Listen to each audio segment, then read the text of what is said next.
Biological warfare அப்படின்னு ஒன்று இருக்கும். பயாலஜிக்கல் வெப்பன் அப்படிங்கிற சில விஷமான பாரசிட்டுகளை கொண்டாந்து ஒரு நாட்டினுடைய பொருளாதாரத்தையும் விவசாயத்தையும் உணவு உற்பத்தியும் தகர்த்தெறிஞ்சிட்டா மக்கள் செத்து போயிடுவாங்க அப்படிங்கிறது பயாலஜிக்கல் வார்ஃபேர்.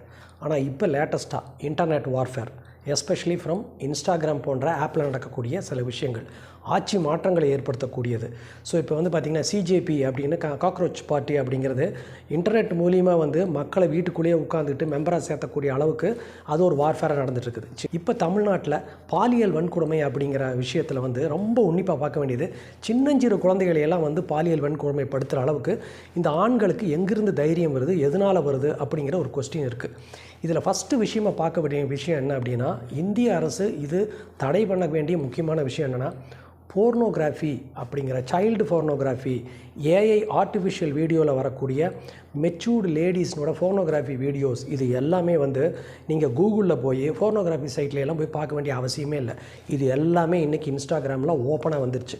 நம்ம வீட்டில் இருக்க குழந்தைகள், பெரியவங்க, சின்னவங்க, படித்தவங்க, படிக்காதவங்க எல்லாமே அப்படியே ஸ்க்ரோல் பண்ணிட்டு இருக்கிறப்ப இது ஆட்டோமேட்டிக்காக வந்துட்டுருக்குது. எஸ்பெஷலி ஆர்டிஃபிஷியலாக வரக்கூடிய ஏஐ வீடியோஸு, இந்த வீடியோஸ் எல்லாம் பார்த்திங்கன்னா ரொம்ப அதை பற்றி நம்ம இங்கே பேசவே முடியாது, அந்த அளவுக்கு கன்றாவியாக இருக்குது.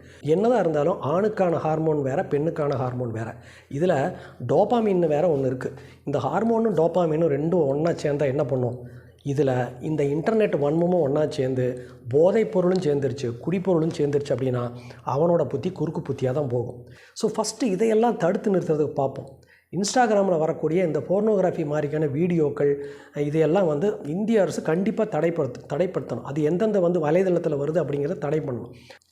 அதேமாதிரி பெண்கள் பார்த்திங்கன்னா கவர்ச்சி ஆடை அணியிறது, உடனே பெண்கள் எல்லாம் எங்களுக்கு ஆடை சுதந்திரம் இல்லையா அப்படின்னு கேட்பாங்க. உங்களுக்கு ஆடை சுதந்திரம் இருக்குது, ஆனால் உங்களுக்கு எதிர்மால வரக்கூடிய ஆண்களை தூண்டிவிடக்கூடிய அளவுக்கு உங்களுக்கு சுதந்திரம் இல்லை.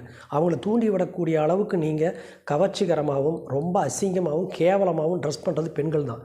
இந்த மாதிரி பெண்ணை பார்க்குறப்போ ஆணுக்கான ஹார்மோன் கண்டிப்பாக வேலை செய்யும், அதை நீங்கள் தான் தடுக்கணும். இது ஒரு விஷயம் இருக்குது. அதே மாதிரி பெண் குழந்தைகளை எப்படி வளர்த்துறது அப்படிங்கிற ஒரு முறை இருக்குது. ஒரு பெண் குழந்தைகள் வீட்டை விட்டு வெளியே போகிறப்ப அது எங்கே போகுது வருது அப்படின்னு கண்டுபிடிக்கிறது ஒரு அம்மாவோட வேலை. அதை பாட்டுக்கு அதை வெளியே விட்டுட்டு திடீர்னு காணாமல் போனதுக்கப்புறம் தேடுறது ஒரு பெரிய புத்திசாலித்தனமான விஷயம் இல்லை. ஸோ இதுக்கப்புறம் தான் காவல்துறை, இதுக்கப்புறம் தான் அரசு, இதுக்கப்புறம் தான் நீதித்துறை, இதுக்கப்புறம் தான் தண்டனை, இதுக்கப்புறம் தான் எல்லாமே வருது. ஸோ இந்த பேசிக்கான விஷயங்கள் எங்கிருந்து வருதுன்னு நம்ம யோசனை பண்ணிட்டு இருக்கிறோம் இல்லையா, இதிலிருந்து தான் ஒவ்வொன்றும் வருது. ஒவ்வொரு விஷயங்களும் இப்படித்தான் ஆரம்பிக்குது. இதையெல்லாம் நம்ம தடுத்து நிறுத்தினாலே கொஞ்ச காலத்தில் இதையெல்லாம் எல்லாத்தையுமே சரி பண்ணலாம். சில விஷயங்கள் என்ன பண்ணணும், ரூட் காஸ் என்னென்னு பார்க்கணும். ரூட் காஸ் ஆக்சுவலாக பார்த்திங்கன்னா இன்டர்நெட் தான். மறுபடியும் இது போன்ற ஒரு சிறப்பான வீடியோவில் உங்களை சந்திக்கும் வரை பாய்.